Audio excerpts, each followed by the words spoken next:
am I correct in saying we should be thanking both of you for bringing Porsche to the Transformers world? I would say mostly him.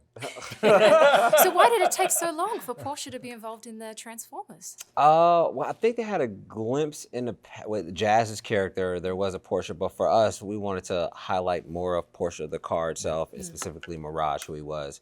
He was a race car in the original cartoon, and it felt kind of weird that if he was like a Formula One S-type race car in the streets of New York and Peru, he might stick out a little bit since robots in disguise, that wouldn't really necessarily be a disguise.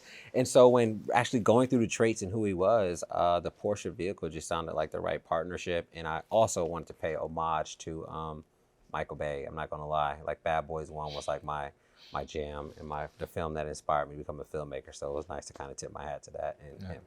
Wow. Did you guys use an original stock Porsche 911 Carrera for this film, or did you recreate? A mixture of both. It was a mixture of both. We had the original ones we didn't want to hurt. What it's based on is a real car. Of which there's only 55. Yeah, super rare. So we couldn't destroy those cars. And there's some that we also gutted, you know, for safety reasons, but also for Noah sequences, we shot practical with him in the actual car, and the car's driving backwards and forward, and he's not controlling the wheel. That was done on the streets, and we had someone in the, I guess what would be the engine side, and he was driving and steering the car from the back. Guy on the roof. On the roof of the car while Noah was like freaking out. And so we didn't want to do that to one of the one and the only 55 cars, so we had some replicas. They're based on real. I mean, they would then take a real Porsche, like a real Porsche. 90s Porsche, and rebuild them, but just in terms of the actual shape. Exactly. It's exactly emulating this one kind that there's only 55 of, but they were all essentially real 911s. We just had our way with. That live action sequence in New York where Noah is in the driver's seat but not actually driving is so incredible. Like the amount of detail that would go into the scenes behind that and shooting that. Can you talk a little bit more in depth about that? Because it was incredible. Thank you. No, a lot of it was playing with toy cars on the literally sometimes on the day, but usually when we're in prep.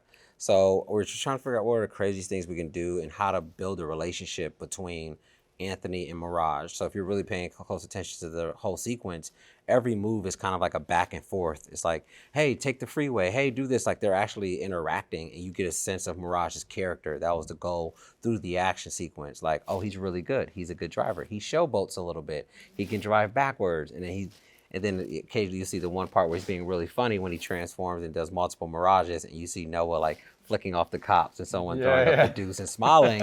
That's all Mirage, so you get a sense of who he is. So it all came from like a place of character and trying to feel like watch a sequence where you're revealing piece by piece or unraveling, I should say, who he is before you even get to really see him as a robot. And just wrapping up, as a director coming from Creed 2, shooting those live action scenes, how was it different shooting Transformers compared to Creed? Oh man, a big difference, but they both have their sort of their difficult moments. I think for Creed, it was fatigue. You have actors in the ring and they are really like going at it with each other. Victor and Michael B. Jordan were like, they were very adamant about making sure the boxing looks real. And so occasionally a few times they'd get hit, but doing that round after round and take after take does a lot to the body.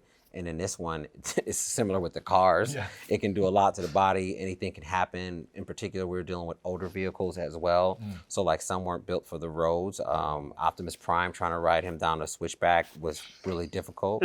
Or in tight little streets in Cusco, Peru. I can't even tell you how many times that it was difficult to drive through there. So those were like the big differences. But I would say what was cool about Transformers Rise of the Beast, if we wanted to blow something up or if we wanted to punch the land with the robots, like we didn't have to cheat it. You know, we could actually really do it. And that's what was really exciting about it. Whereas on Creed, we were like on a green screen and you really didn't really have like people there, you know, to like cheer on. Yeah, wow. Well, thank you so much for your time today. Appreciate it. Ladies and gentlemen, you're watching Hey You Guys! Hey, you guys! Hey, you guys! Hey, that's what they all say. Hey, you guys! Hey, you guys!